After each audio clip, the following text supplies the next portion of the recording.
బట్టతలతో బాధపడుతున్నారా? ఆధునితనమైన పద్ధతిలో హెయిర్ ట్రాన్స్ప్లాంటేషన్ చేయబడును. Face clinic, Hyderabad. రమగారు, ఉగాది పచ్చడి తయారు చేసుకుంటూ మనం చాలా విషయాలు చెప్పేసుకున్నాం. అయితే ఉగాది పండుగ గురించి మరికొంత సమాచారాన్ని అందిద్దామండి. అసలు ఉగాది పర్వదినం, ఆ రోజు ఉదయం నుంచి సాయంత్రం వరకు మనం చేయాల్సిన పనులు, చేయకూడని పనులు, ఆచరించాల్సిన నియమాలు, వీటన్నింటి గురించి మాట్లాడుకుందామండి. ఉగాది పండుగ అంటే సంవత్సరాది, ఏడాదికి మొదటి రోజు. మామూలుగా మనకి జనవరి 31, డిసెంబర్ 31, జనవరి 1 అంటే సంవత్సరం మారుతుంది. పెద్ద మార్పు ఏముండదు. డిసెంబర్ 31కి జనవరి 1కి పెద్ద మార్పు ఏముంది? డేటే కదా, డేటు సంవత్సరము మార్చేస్తాం మనం. అయితే మనకి ఉగాదికి ఏంటంటే ఋతువు మారిపోతుంది. ఋతువు మారేసరికల్లా వాతావరణంలో చేంజ్ వచ్చేస్తుంది. దీనికి కొంత ముందు నుంచే ఋతువు అంటే మార్పుకి సంకేతంగా కొన్ని కనపడుతూ ఉంటాయి. సూర్యుడు వేడెక్కుతాడు చూడు. అవునండి. శివరాత్రి తర్వాత శివ అని చలి తగ్గిపోయిందంటాం. చలికి తగ్గి మెల్లిగా సూర్యుడు వేడిమి పెంచుతాడు. ఈ చైత్ర శుద్ధ పాడ్యమి నాటికి సూర్యుడు పూర్తిగా, అంటే మనం చాంద్రమానం ప్రకారం చేసుకుంటాం కదా, సూర్యుడు వేడెక్కటం, ఋతువు మారటం, దీని తర్వాత భూమి వేడెక్కటం, ఈ వచ్చిన మంచి గాఢమైన ఎండల వల్లే రేపు రాబోయే వానలు డిపెండ్ అయి ఉంటాయి. ఈ ఋతు మార్పిడి వల్ల వచ్చే రకరకాల మార్పులకి ఆరంభంగానే మనం ఇది సంవత్సరాదిగా చెప్పుకుంటాం.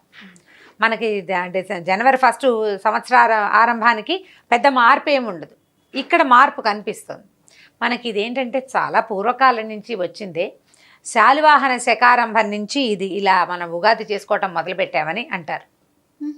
విక్రమార్కుడి తర్వాత శాలివాహనుడని, విక్రమశకం అయిన తర్వాత శాలివాహన శకారంభం ప్రారంభమైందని, ఎప్పుడైతే శాలివాహనుడు విజయం సాధించాడో ఆ రోజున అది ఇలా ఋతువు తాలూకు తొలి రోజు అయిందని, అంచేత దీన్నే ఇలాగా ఈ పండుగగా నిర్ధారించారని చెప్పబడుతుంది. చెప్పుకుంటున్నాం అనమాట అట్లా హిస్టరీని బట్టి. ఓకే. అయితే ఏంటంటే మనం దీని రోజున మనం సాధారణంగా చెప్పుకునేది ఏమిటి? ఉగాది పచ్చడి తినడం, తర్వాత పంచాంగ శ్రవణం, తర్వాత మిత్రుల్ని కలుసుకోవటం, పెద్దల దగ్గర దీవెనలు తీసుకోవటం, దేవాలయ దర్శనం, ఇవి మనకి విధి విధానంగా చెప్పబడ్డది. పూర్వకాలం మనం ఇప్పుడు ఏముంది, ఈ ఫోన్లు వచ్చినాయి, స్మార్ట్ ఫోన్లు. ఫోన్ తీసి రేపు తిథేమిటి, నిన్నటి తిథేమిటి, కిందటి సంవత్సరం ఈ రోజుల్లో ఏ తిథి నాడు మనం ఏ ఊరు వెళ్ళామో కూడా తెలుసుకోగలుగుతాం. ఇది వరకు అలా తెలుసుకోలేకపోయేవాళ్ళం. ఖచ్చితంగా పంచాంగం కావాల్సి వచ్చేది. పంచాంగాలు ఇంత ప్రింట్లో లేవు, ప్రింట్లు కూడా ఇన్ని లేవు. ఇప్పుడు దొరికేస్తాయి మనకి. జనవరి 1 నాటికే ప్లవనామ సంవత్సర ఉగాది పంచాంగం దొరికేసేది, ప్రింట్లో వచ్చేస్తున్నాయి. ప్రింట్ మీడియా, ప్రింట్ కూడా పెరిగింది కాబట్టి. ఇది వరకు ఉండేది కాదు కదా. అప్పుడు ఏం చేసేవాళ్ళు, ఈ ఊరి పురోహితుడు కానీ లేకపోతే దేవాలయ అర్చక స్వాములు కానీ కూర్చుని ఆ పంచాంగాన్ని తీసి, ఈ సంవత్సరంలో కార్తెలు ఈ సమయాల్లో వస్తున్నాయి, ఈ సమయంలో వర్షాకాలం ఇలా ఉంటుంది, ఆ తర్వాత శీతాకాలం ఇలా ఉంటుంది, రోహిణీ కార్తె ఇప్పుడు వస్తుంది, ఏ సమయంలో విత్తనాలు వేయాలి, ఈ సంవత్సరం దిగుబడి ఎలా ఉండబోతోంది, రాజపూజ్యం ఎంత, అవమానం ఎంత, వ్యక్తిగతంగా కూడా దేశక్షేమం, రాజ్యక్షేమం, గ్రామ సంక్షేమం, దాంతోపాటు తర్వాత మనకి పుష్కరాలు ఉన్నాయా, వాతావరణ పరిస్థితులు, పుష్కరాలు ఎప్పుడున్నాయి, ఏ పుష్కరం రాబోతోంది, ఏ రోజుల్లో మనకు ప్రయాణాలకి అనుకూలమైన సమయాలు, అవన్నీ కూడా సంవత్సరపు మొదటి రోజున విశదంగా చెప్పబడేవి. ఎవరికి కావాల్సిన రైతులు తమకు కావాల్సినట్టుగా కార్తెలలో నాటే విత్తనాలు ఉంటాయి. ఈ కార్తెల్లో ఈ విత్తనాలు నాటాలి అని ఆ లెక్క ప్రకారం చూసి ఏర్పరచుకుని పెట్టుకునేవాళ్ళు. పొద్దు చూసి టైం తెలుసుకునే కాలం అప్పట్లో. తర్వాత దీనికి ముందుంది కదా కొత్త అమావాస్య అంటారు. అమావాస్య నాడు, ఇప్పుడు ఉగాదికి ముందు రోజు అమావాస్య కదా, దాన్ని కొత్త అమావాస్య అంటారు. ఓహో. ఈ కొత్త అమావాస్య నాడే దొంగ ఏరువాక అని వెళ్తారట. ఏంటంటే ఏరువాక మొదలు పెడతారు ఈ ఉగాది నుంచి. మన ఏమన్నా వ్యవసాయ పనులు మొదలుపెట్టే రోజు, ఒక రోజు ముందే కొత్త అమావాస్య నాడే దొంగ ఏరువాక వెళ్ళటం అంటారు. శాస్త్రానికి నాగళ్ళు మోసుకెళ్తారనమాట, నాగలికి పూజ చేస్తారు. వ్యవసాయానికి అనువైన రోజు అనమాట ఉగాది. పైగా సంవత్సరపు మొదటి రోజు కాబట్టి అన్నీ మంచి పనులే చేయాలి, మంచి మాటలు వినాలి, సంవత్సరంలో ఉపయోగపడేవి, మనకి సమయానుకూలమైన పరిస్థితులు, అనుకూలమైన విషయాలు తెలుసుకుంటే ఏమంటే మనసు నిమ్మళంగా ఉంటుంది. అదే నిమ్మళం ఏడాదంతా నడుస్తుంది. అందుకని కొట్టుకోకుండా ఉండటం, దుర్భాషలు ఆడకుండా ఉండటం, పోట్లాటలు లేవు, అప్పులు ఇచ్చుకోవటం తీసుకోవటం లాంటివి ఈ రోజున చేయకూడదు. చెయ్యరు. ఏదైనా చిన్న పొన్న అనారోగ్యాలు ఉన్న వాళ్ళు ముందు రోజు తర్వాత రోజు డాక్టర్ దగ్గరికి వెళ్తారు. ఉగాది రోజున డాక్టర్ దగ్గరికి వెళ్ళకూడదు. అత్యవసరాలు అయితే తప్ప ఏ యాక్సిడెంట్లో హార్ట్ అటాక్లో అయితే చెప్పలేమనుకో, సాధారణంగా మందుకు వెళ్ళాల్సిన వాళ్ళు ఈ రోజున వెళ్ళరు. ఎందుకంటే మళ్ళీ సంవత్సరం అంతా వెళ్తామేమో వెళ్ళాల్సి వస్తుందేమో, ఎందుకు అనవసరంగా అని ఆ రకమైన ఖర్చు చేయకూడదు తొలిదినాన్న. అలాంటి నమ్మికతోటి ప్రవర్తించడం మనం అలవరుచుకోవాలి. మనం చెప్తుంటే పిల్లలు కూడా తెలుస్తుంది. అన్నెసెసరీగా పిల్లల్ని దెబ్బలు కొట్టటాలు, కేకలేటాలు, భార్యాభర్త పోట్లాడుకోవటాలు అలాంటివి చేయొద్దు. పండుగలు పర్వదినాల్లో ఎప్పుడూ దుర్భాషలాడుకోవటం, పోట్లాడుకోవటం చేయకూడదు. పిల్లల్ని 1 గంట సేపు కూర్చోబెట్టి చదివించాలి. పొద్దున్నే ఉగాది పచ్చడి తీసుకుంటాం. ఉదయం అభ్యంగనము అసలు లైన్ ప్రకారం చేయవలసింది. పొద్దున్నే నెత్తికి నూనె అంటించుకుని తలస్నానం చేయటం. పెద్దవాళ్ళ ఇంట్లో ఆడవాళ్ళు పెద్దవాళ్ళు ఎవరు కుదిరితే వాళ్ళు ఉగాది పచ్చడి చేయటం. ఈ ఉగాది పచ్చడిని దేవుడి దగ్గర సమర్పించి దాంతోపాటు కొంచెం వడపప్పు, పానకం, 4 అరటిపళ్ళు, ఒక కొబ్బరికాయ కూడా కొడితే మనకి కాస్త బాగా నిండుగా కనపడుతుంది అనమాట నైవేద్యం. నేనైతే పాయసం కూడా చేస్తాను. కొంచెం పాయసం కూడా చేసి అన్ని దేవుడి దగ్గర నైవేద్యం పెట్టుకోవటం. తొలిగా తీసుకునే పదార్థాన్ని ఉగాది పచ్చడిని తీసుకోవటం. షడ్రుచులతోటి ఉన్నటువంటి ఉగాది పచ్చడిని తీసుకుంటే ఇది ఆరోగ్యదాయనిగా ఉపయోగపడుతుంది. ఈ 6 రుచులు కనుక మనం ఒకేసారి తీసుకుంటే మన జీవితం ఈ 6 రుచుల సమ్మేళనం. మన జీవితం ఎప్పుడూ తీయగానే ఉండదు, అలాగని ఎప్పుడూ చేదుగానే ఉండదు. అన్ని రుచులతోటి సమ్మిళితంగా ఉండేటట్టుగా మన జీవితం బాగుండాలనే ఉద్దేశంతో తీసుకోవటం. రెండోది, ఇక తర్వాత వచ్చేదంతా చీడపీడల కాలం. ఈ ఎండలు ముదిరేసరికి అతివేడితోటి సెగ్గడ్డలు వస్తాయి, చిడుము లాంటి చర్మ వ్యాధులు వస్తాయి, చాలా ఇబ్బందులు వస్తుంటాయి మనకి సీజనల్ మార్పులతో. పొంగు, ఆట్లమ్మ లాంటి చర్మ వ్యాధులు, ట్రాపికల్ ఫీవర్స్ అవి కూడా వస్తాయి. వాటన్నిటికీ వేప పువ్వు వైద్యంగా పనిచేస్తుంది. అందుకని ఈ ఉగాది పచ్చడి తీసుకోవటం. కొంచెం మధ్యాహ్నం 12 గంటల అయ్యేసరికల్లా పంచాంగ శ్రవణం చేయటం. మధ్యాహ్నం కానీ సాయంకాలం 4 గంటల వేళైనా మిత్ర దర్శనము, బంధు దర్శనము చేయటం.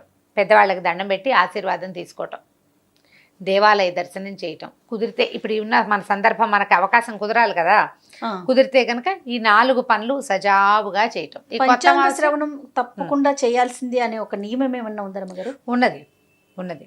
మనకి ఈ ఉగాది పచ్చడి తినటం ఎట్లాగో పంచాంగ శ్రవణం కూడా అట్లాగే. ఎందుకు ఇప్పుడు టీవీలో పంచాంగ శ్రవణం వచ్చేస్తుంది. ఇది వరకు అయితే కవి సమ్మేళనాలు కూడా, ఉగాది కవి సమ్మేళనం ఒక తప్పనిసరి ప్రోగ్రాం కన్నది. ఇప్పుడు కూడా ఉన్నట్టుంది, ఇప్పుడు కూడా ఉంది. టీవీలలో చాలా ప్రోగ్రామ్స్ వచ్చేసి కవి సమ్మేళనాలు వినే అవకాశం తగ్గిపోయింది. ఇప్పుడు ఎంటర్టైన్మెంట్ ప్రోగ్రామ్స్ ఎక్కువ వచ్చేస్తున్నాయి కదా, వాళ్ళు బోల్డని చేస్తారు. మనం ఏదో వాళ్ళతో పాటు వెళ్ళిపోతూ ఉంటాం అనుకో. కానీ మనం చేయవలసిన విధి విధానాలు మానేయకూడదు కదా. పంచాంగ శ్రవణం చేయటం, మన ఇంట్లో ఎవరైనా పెద్దవాళ్ళు ఉంటే వాళ్ళతోటి ఈరోజు పంచాంగం చదివించుకోవటం. పెద్దవాళ్ళు చదువుతుంటే అది వాళ్ళ మాటలు మనకి ఆశీర్వచనంగా ఉంటాయి. ఏదో చిన్న పొన్న తేడా పాడా ఉందనుకో, ఆ పోనీలేరా గుళ్ళోకి వెళ్ళొస్తే సరిపోతుంది అని ఇలాంటి స్వాంతనగా ఒక మాట చెప్తారు కదా. అట్లా పెద్దవాళ్ళకి మనకి కూడా కుటుంబ బాంధవ్యాలు బాగుపడతాయి కదా, కుటుంబ సంబంధాలు మెరుగుపడతాయి కదా దానివల్ల. కాబట్టి అందరూ కూర్చొని ఆ పంచాంగ శ్రవణం వింటాం ఎంతో కొంత అలవాటు చేసుకుంటే. ఇప్పుడు ఇవి ఎలా ఉంటాయంటే జయ, ఇప్పుడు బర్త్డేకి కేక్ కోయాలి. 4 ఏళ్ల పిల్లాడికి తెలుసు, నా బర్త్డే చేస్తావా అని అడుగుతాడు. ఎందుకు? ఒక 3 బర్త్డేలు చేసి 4వ బర్త్డేకి వాడికి ఎక్సైట్మెంట్ వస్తుంది. బెలూన్లు కట్టడం, రంగురంగుల రిబ్బన్లు కట్టడం, వెల్కమ్ చెప్పడం, 10 మంది ఫ్రెండ్స్ రావడం, కేక్ కోయటం, వీడిని హీరోలాగా చూడటం, వాడు ఉఫ్ఫను ఊదటం, తర్వాత ఆ కేక్ వాడిది, వాడి ఫోటోలు. వాడికి తెలుసు కదా సెలబ్రేషన్, చూస్తాడు. ఒక 3 ఏళ్ళకి తెలుసుకుంటాడు. మనం ఏటా చేస్తుంటే మన సంస్కృతి సాంప్రదాయం అలాగే కంటిన్యూ అవుతుంది. మన సంస్కృతి కాని వాటిని మనం వేల కొద్ది రకాలు చేస్తున్నాం. కానీ మన సంస్కృతి అయినటువంటి విషయాలని మనం స్పెషల్ ప్రోగ్రాముల వైపుకో, లేకపోతే ఇవాళ సెలవు దినంగా దొరికింది కాబట్టి ఇంకో 2 గంటలు పడుకుందామనే బద్ధకంతో సంస్కృతిని చెడగొట్టుకోకండి. తెలుగుదనాన్ని ప్రతిబింబించే ఆహార్యం, బట్టలు వేసుకోవటం. వాళ్ళ పండగ కాబట్టి ఇట్లా బట్టలు వేసుకోవాలి, ఇలా పొద్దున్నే స్నానం చేయాలి, దేవుడికి దండం పెట్టుకోవాలి, ఈ ఉగాది పచ్చడి తినాలి, శాస్త్రానికి కొంచెమైనా ఒక స్పూన్ అయినా ఇది ఇలా చేసుకోవాలి, ఇది ఇలా తినాలని ఇంట్లో ఉన్న పిల్లలకి ఏటా మనం చేస్తూ ఉంటే మన సంస్కృతి మన తర్వాత తరాలకు వెళ్తుంది. తాత తండ్రులను తెలుసుకోండి, మూలాలు తెలుసుకోండి అంటున్నామా? ఏ మూలాలు చూపిస్తాం? టీవీలో చూసేదేనా మన మూలం?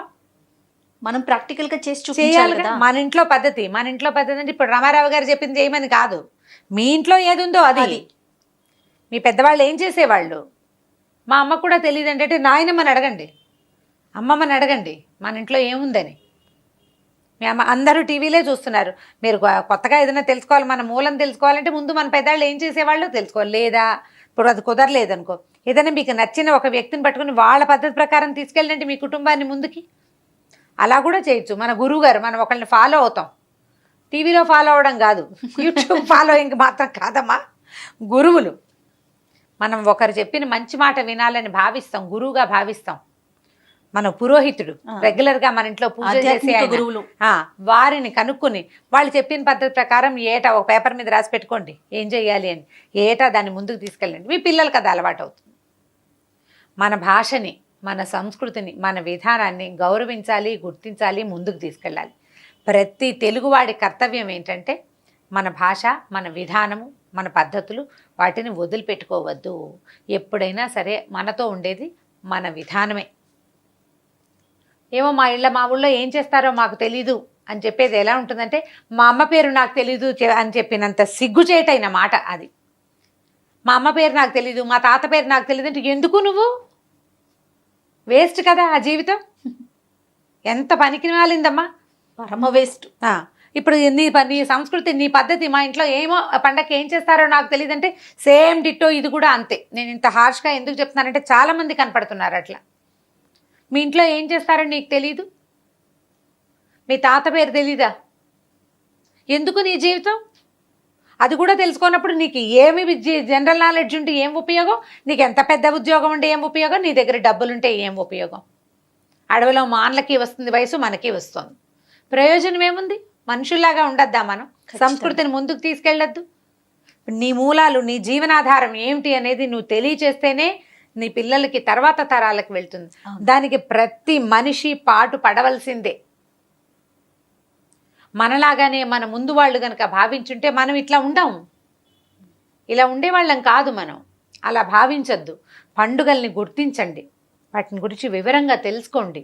మామూలు రోజులకి పండుగ రోజుకి ఒక తేడాని గమనించి ఆ తేడాని పిల్లలకి తెలియచేయాలి. పండుగలు, పర్వదినాలు తప్పకుండా చేసుకోవాల్సిన విధానం. మనం ఎవరెవరి డేసో చేసుకుంటున్నాం. ఎక్కడెక్కడ దేశాల్లోనూ ఏర్పరిచిన డేస్ అన్నీ మన మీదకి వచ్చేసినాయి. మన డేస్ని కూడా మనం ఉద్ధరించాలి కదా. మనకు కూడా కొన్ని రోజులు ఉన్నాయి ప్రత్యేకంగా పర్వదినాలు, వాటిని వదిలిపెట్టుకోకూడదు. మామూలుగా ఇవి వసంత నవరాత్రులు అని చెప్తారు. ఉగాది నుంచి నవమి దాకా, శ్రీరామనవమి దాకా వసంత నవరాత్రులు అంటారు. ఈ 9 రోజులు ఆధ్యాత్మిక భావాలలో ఉండటం అవసరం. ఎందుకంటే ఇక్కడికి వచ్చేసరికల్లా ప్రకృతిలో ఒక ప్రకోపం వస్తుంది, వేడి వస్తుంది, భావాలు మారతాయి, మానసికం ఉద్విగ్నమైనటువంటి మానసిక స్థితి వస్తుంది. ఉత్తేజభరితమైందిగా ఉండదు, అది ఉద్విగ్నంగా వస్తుంది. అంటే దుష్కరమైన భావాలు తడుతూ ఉంటాయన్నమాట. దానిని మాన్పటానికి మనకేం చేశారంటే ఈ వసంత నవరాత్రుల్ని స్థిరపరిచారు. శ్రీరామనవమి దాకా మనం ఈ 9 రోజులు ఆధ్యాత్మిక భావాలతోటి కనుక మన రోజుల్ని ముందుకు తీసుకెళ్తే, అంటే భక్తి భావాలు ఉన్నవాళ్ళు ఈ పని చేయొచ్చు. రోజు రామాయణం కొంత చదువుకోవటం శ్రీరామనవమి దాకా. అంటే నవమి ఉంది కాబట్టి రామాయణం అని అట్లా ఏమన్నా ఉందా? నవమి శ్రీరామనవమి ఉంది కాబట్టి రామాయణం అని. రామాయణం కాదు, నువ్వు భాగవతం చదువుకో. అప్పటిదాకా చదవటం ముఖ్యం. ఏదైనా ఒకటి ఈ 10 రోజులు శ్రీరామనవమి పందిళ్ళు ఉంటాయి, రోజు ఏదో ఒక కార్యక్రమం జరుగుతుంది. శ్రీరామనవమి దాకా దేవాలయాల్లో, మన చుట్టుపక్కల దేవాలయాలు, రామాలయాలు ఉంటాయి. సాయంకాలం ప్రతిరోజు ఏదో ఒక కార్యక్రమం ఉంటుంది, దేవాలయ దర్శనం చేయటం. దానివల్ల చిత్త ప్రకోపాలు, రకరకాల ప్రకోపాలు రాకుండా బుద్ధి స్థిమితంగా ఉంటుంది, దైవం వైపుకు మళ్ళుతుంది, ఆధ్యాత్మిక చింతన వస్తుంది. మనం ఎక్కడున్నాం, ఎక్కడికి వెళ్తున్నాం, ఏమిటి అనే ఒక అవగాహన వస్తుంది. ఆ స్థిమితంతో తర్వాత ఎండాకాలం అంతా స్థిమితంగానే గడిచిపోతుంది. చక్కగా రోజు వెళ్తే ఏదో పానకం ఇస్తారు గుళ్ళల్లో, అది తీసుకోవటం. ఆ పానకం ఇచ్చే పానకం కూడా ఈ పైత్య ప్రకోపాన్ని తగ్గించడానికే, ఎండ వల్ల వచ్చిన తాపాన్ని తగ్గించడం కోసమే పానకం ఇచ్చేది. పానకం చేసేదే అందుకు. ఇలాంటి పద్ధతులతోటి కనుక మన పండుగ పర్వదినాలని ముందుకు తీసుకెళ్తే ఎప్పటికీ మన పండుగలు పర్వదినాలు మాసిపోకుండా ఫ్రెష్గా ఉంటాయి. అవునండి. మాయనివ్వద్దు. మన అమ్మకి ఒక ఫోటో కట్టించి మనం గోడ మీద పెట్టుకున్నాం అనుకో, అమ్మదో నాయనమ్మదో, ఆ ఫోటో మాసిపోకుండా తుడుచుకుంటామా లేదా? అమ్మల జ్ఞాపకాలు తుడుచుకుంటామా లేదా మన బ్రెయిన్లో? ఎప్పటికప్పుడు మా అమ్మ అలా అనేది, మా అమ్మ ఇలా చెప్పేది, మా నాయనమ్మ, నేనైతే మా నాయనమ్మని కూడా ఎప్పుడు తలుచుకుంటూనే ఉంటాను. ఒక మాట చెప్పాలి జయ, చిన్నప్పుడు లంగావణి వేసుకుంటే మా నాయనమ్మ అనేవారు, ఎందుకు ఆ లంగావణిలు పొట్టంతా కనిపిస్తుంది, లాగు చొక్కా వేసుకోమనేవారు. ఎప్పటి సంగతి తెలుసా ఇది? 80లో లాగు చొక్కా వేసుకోమని 1980లో లాగు చొక్కా వేసుకో. లాగు చొక్కా అంటే పైజమా ఇదనమాట, ఏమిటి చుడిదారు. ఎందుకు చిన్నపిల్లగా ఒళ్ళు మీద ఒళ్ళంతా పొద్దంతా కనిపిస్తుంది అసహ్యంగా, హాయిగా లాగు చొక్కా వేసుకోమ్మా. అంత ఫార్వర్డ్ ఐడియాస్ ఉండేవి మా నాయనమ్మకి. మా కజిన్ ఒక అమ్మాయి మ్యారేజ్ ఫెయిల్ అయితే, ఎందుకమ్మా చక్కగా పెళ్లి చేయండి, పిల్ల పాడైపోతుంది, అనవసరమైన చెడ్డ పెద్దలకి ఎక్కడో చోట కుదురుగా సంసారం చేసుకుంటుంది, పెళ్లి చేయమని చెప్పారు. 80 కంటే ముందే, ఇది 70s marriage. Second marriage 70s లో, Excellent. ఎర్లీ 70s లో. అంత ఫార్వర్డ్ ఐడియాస్ ఉన్న పెద్దవాళ్ళు ఉన్నారు మన ప్రపంచంలో. మన దగ్గర పథకాలపై ఐడియాలు లేవు. మా నాయనమ్మ చాలా ఫార్వర్డ్ ఆ విషయాల్లో మాత్రం. సూపర్. భలే ఫార్వర్డ్గా ఉండేవారు. కొన్ని మాటలు ఎప్పుడు గుర్తొస్తుండే, అది ఎప్పుడో మా నాయనమ్మ చిన్నప్పుడే చెప్పించి అనిపిస్తుంది, అది గుర్తొస్తుంటుంది. కానీ ఈ పండుగలు పబ్బాలు మేము ఎప్పుడు ఏనాడు మానుకోలేదు, అన్ని పర్ఫెక్ట్గానే చేసుకున్నాడు. మామిడాకులు తోరణం కట్టడం, బంతిపూలు తోరణాలు కట్టుకోవడం, పువ్వుల కంటే ఎక్కువగా మామిడాకులు, వేప మండలు కట్టుకుంటాం ఉగాదికి. వేప మండలు కూడా కడతాం. వేప మండలు ఉగాదికి అవే కట్టుకుంటాం. ఈ 2 తోరణాల వల్ల ఏమవుతుందంటే ఈ కాలంలో వచ్చేటువంటి వాతావరణ మార్పుల్లో వచ్చే రకరకాల క్రిములు ఇళ్లలోకి జ్వరపడకుండా ఉంటాయి. 2-3 రోజులు ఉంచుతాం. శ్రీరామనవమి దాకా పచ్చగా తోరణం ఉంచుకుంటే బాగుంటుందంటారు. ఒకవేళ మనకి అవి దొరుకుతుంటే 3 రోజులకు ఒకసారి మార్చి శ్రీరామనవమి దాకా కనుక తోరణం పచ్చగా ఉంచితే హెల్దీగా ఉంటుందట వాతావరణం. మనం వేప పువ్వు తెప్పించుకుంటామా, వేప మండలు కూడా తెప్పించుకుంటాం. 3 రోజులకు ఒకసారి మార్చేసుకుంటే సరిపోతుంది. ఓకే. అందులో పెద్ద శుక్రవారం ఆ శంకలు ఏం పెట్టుకోగలరు. శుక్రవారం నాడు తీసి మళ్ళీ కొత్తది కట్టుకుంటాం కాబట్టి ఏం తప్పలేదు. మధ్యలో శుక్రవారం వచ్చినా మంగళవారం వచ్చినా ఎలా తీయటమో అని ఆలోచించక్కర్లేదు. మామిడి వేప 2 కట్టుకోమంటారా? 2 కట్టుకోవచ్చు. 2 కట్టుకోవచ్చు. అవి 2 కూడా మనకి ఇంట్లోకి మంచి గాలిని రప్పిస్తాయి. తర్వాత ఏదైనా క్రిముల్ని వాటికి లోపలికి రానివి. గుమ్మాలకి పసుపు రాసుకోవటము, వాకిట్లో ముగ్గు, ఈ తర్వాత ఈ తోరణాలు 2 పక్కల ఇంటికి, వాకిలికి, పెరటికి. అంటే ఇప్పుడు పెరటి వాకిళ్ళు పెద్దగా లేవుగా, ఒక చోట నుంచే ప్రవేశిస్తున్నాం. జాగ్రత్తగా ఉండటం, కొంచెం హెల్దీగా ఉండే వాతావరణాన్ని ఏర్పరచుకోవటం. ఇప్పుడు హెల్దీ థింగ్స్లో వేపచ్చడి తినటం కూడా ఒకటి ఉంది. పోట్లాడుకోకుండా, గొడవ పడకుండా ఉండటం, సానుకూల దృక్పథంతో పండుగని చక్కగా ముందుకు తీసుకెళ్ళటం. ప్రధానంగా సైలెంట్గా కూర్చోకుండా మీరు అన్నట్లుగా మన సాంప్రదాయాన్ని ముందుకు తీసుకెళ్లే ప్రయత్నం చేయటం అంతే. మనల్ని చూసి పిల్లలు నేర్చుకుంటారు. అవును. అందుకని కిందటి ఏడాది మీతో చెప్పించినా కూడా మళ్ళీ ఈ సంవత్సరం ఉగాది చెప్పాలి, కొత్త పదాలు వస్తాయి, విషయం పాతదే కానీ అందరికి తెలియాలి అనే ఒక ఉద్దేశం. అంటే అమ్మవారి నైవేద్యాలు కూడా ఒకటి పెట్టుకుంటారు ఇప్పుడు. అమ్మవారి నైవేద్యం పెట్టడం ఏం చేస్తామంటే, గోడకి మనకు కొంచెం శుభ్రంగా ఉండే ఏర్పాటు చూసుకుని గోడకి పసుపు రాసి 3 కుంకుమ బొట్లు పెడతాం. 3 అడ్డచారులు అనమాట, కుంకుమ చారులు. 1 2 3 4 కుంకుమ బొట్లు పెడతాం. ఒక మంచి ఫీలింగ్ వచ్చేస్తుంది, అది చూసేసరికి భలే బాగుంది అనిపిస్తుంది. అక్కడ 2 అరిటాకులు వేసి 5 రకాల పదార్థాలు చేస్తాం. గారెలు, బూరెలు, తర్వాత పాయసము, దద్దోజనము, అదే పాయసము, చక్కెర పొంగలి, దద్దోజనం, కానీ మొత్తానికి 5 పదార్థాలు. వాటితో పాటు అన్నం, పప్పు, కూర, అన్ని పదార్థాలన్నీ వండుకుని 2 ఆకుల నిండా నైవేద్యం ఏర్పరుస్తామన్నమాట. అది అమ్మవారికి చూపించి 1 ఆకుని చాకలికి ఇస్తారు ఊళ్ళల్లో ఉండే అలవాటుని బట్టి. 2వ ఆకు మనం ఇంట్లో వాళ్ళు పూజిస్తాం అనమాట. అమ్మవారి నైవేద్యాలు కొత్త అమావాస్యకి పెడతారు. నిన్న అంటే పండగ ముందు రోజున అమావాస్య నాడు పెట్టే విధానము ఉంది, పండగ రోజు పెట్టే విధానము ఉంది. ఏది కుదిరితే అది చేసుకోవచ్చు. అమ్మవారి నైవేద్యాలు ఉగాది నాడు పెట్టుకునేదన్నమాట. మన అలవాటును బట్టి.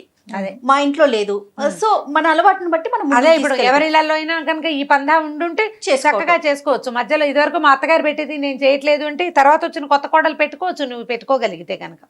మళ్ళీ ఇందులో ఈ ఏడాది చేసాం, వచ్చే ఏడాది చేయకపోతే కొంపనిపోతేమో అని అనుకోవద్దు.